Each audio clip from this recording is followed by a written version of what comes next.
내 여자, 내 남자가 바람을 피우는 것 같다면 어떻게 해야 할까요? 요즘은 사랑이 움직이는 것이 아니라 사람이 움직이고 있죠. 사실 믿었던 상대가 바람을 피운다는 것을 알게 되면 상당히 당혹스럽죠. 따라서 반응도 가지각색으로 나타나고는 합니다. 아내에게 다른 남자가 생길 수 있다는 생각은 평생 해본 적이 없었습니다. 나에게 아내는 늘 그 자리에 있는 존재로 산소나 물과 같이 생각했습니다. 내가 아내의 불륜을 알게 된 날, 아내는 나에게 아주 냉정한 얼굴로 말했습니다. 나도 사람이라 그런 일을 벌였다. 사람이라서 다른 사람을 사랑할 수 있는 거다. 너도 그걸 이해해야 하고 그걸 이해해야 너도 사람이다. 네. 아내의 멘트가 아주 강력하죠. 그래, 나 바람 핀다. 어쩔래? 라는 뜻으로 들립니다. 내 여자가 비밀스러운 행동을 하는 것, 나로부터 멀어지려고 하는 듯한 느낌들, 갑자기 외모에 신경을 쓰는 듯한 행동들. 그녀가 바람을 피우는 것 같다고 생각된다면 하나씩 알아보고 대처를 해야 하죠.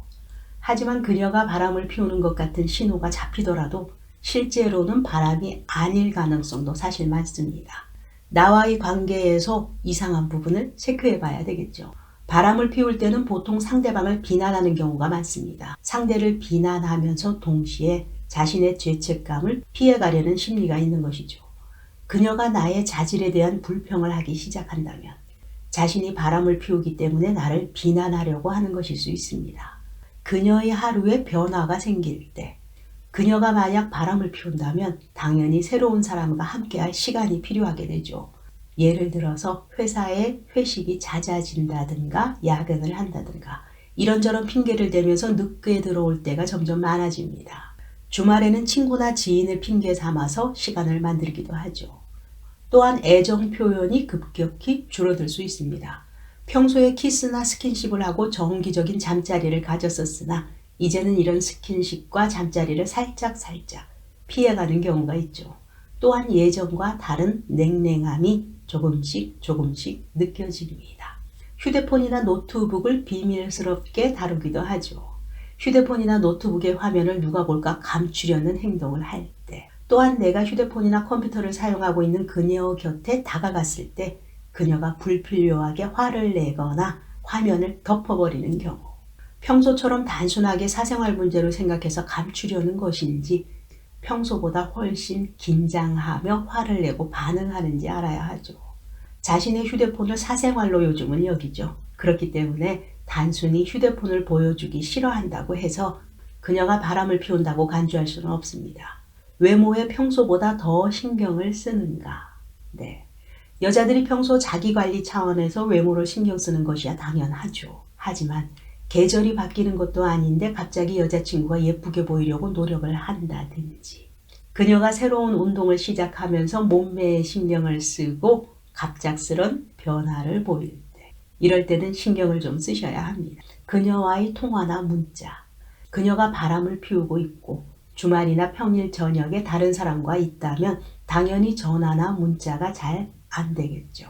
집에 돌아와서도 어디에 있었는지 이야기를 잘 하지 못할 때, 누구와 있었는지 대답을 명쾌하게 하지 못할 때, 이렇게 그녀와 통화가 잘 안 되고 연락이 잘 안 될 때 조심해야 합니다. 예를 들어서 그녀가 금요일 저녁부터 늦은 시간까지 연락이 잘 안 된다면 살펴보셔야 하죠.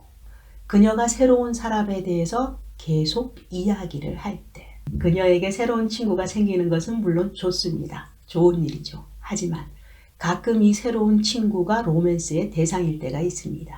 여자는 바람의 초기 증상으로 누군가가 생기면 자신도 모르게 자꾸 그 사람에 대해서 이야기를 하고 싶어 합니다. 머릿속에 온통 그 사람 생각뿐이기 때문이죠. 그 바람의 상대가 당신도 잘 아는 사람일 때, 자신도 모르게 누구누구 아빠는 누구누구 씨는 하고 무엇도 잘하고 이렇게 중얼거리기 시작합니다. 자신 마음속이나 머릿속의 생각들이 입 밖으로 새어나오는 것이죠. 그녀가 그 사람의 이야기를 끊임없이 한다면 그 친구가 외도의 대상인 경우가 상당히 많습니다.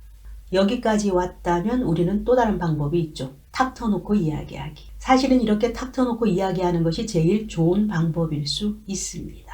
마주 앉아 이야기하는 것이 불편할 수는 있지만 직접 대화를 해야 정확히 알 수 있는 것이죠. 나 혼자 이런저런 생각으로 속만 끓이는 것보다는 훨씬 나을 수 있습니다.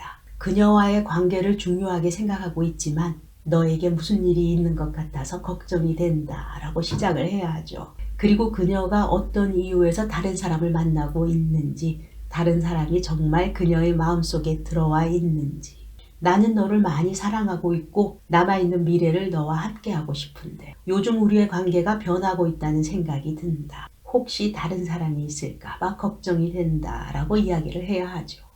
이때 그녀의 이야기를 능동적으로 경청해야 하죠. 그녀가 자신의 행동을 설명할 수 있는 충분한 이유가 있을 수도 있으니까 말입니다. 그녀에게 설명할 기회를 충분히 주어야 하죠. 그녀가 이야기를 할 때 방해하지 않고 하고 싶은 말을 다 할 수 있도록 해야 합니다. 만약 그녀가 바람을 피웠다면 그녀의 이야기를 들어보고 문제를 제고하고 난 후에 그녀에게 다시 한번 기회를 주는 것이 현명한 방법일 수도 있습니다.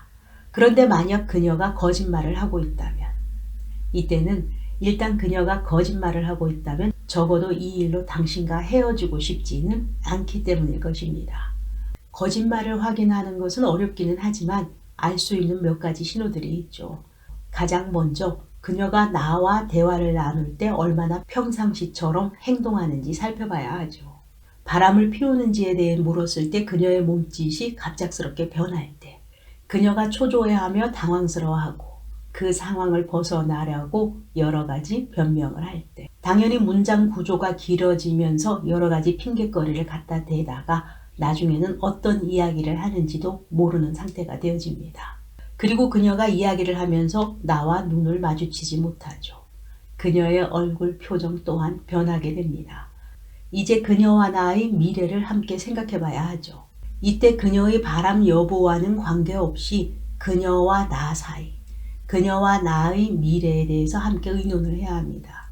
믿음이 바탕이 되는 관계가 유지되어야 하는데 앞으로 그녀를 믿을 수 있을지 생각해 봐야 하죠. 그리고 그녀와의 관계를 지속할 것인지 헤어질 것인지 결정해야만 합니다. 그녀가 바람을 피우는 사실을 인정했다면 한 번쯤은 용서하는 것도 생각해 보아야 하죠.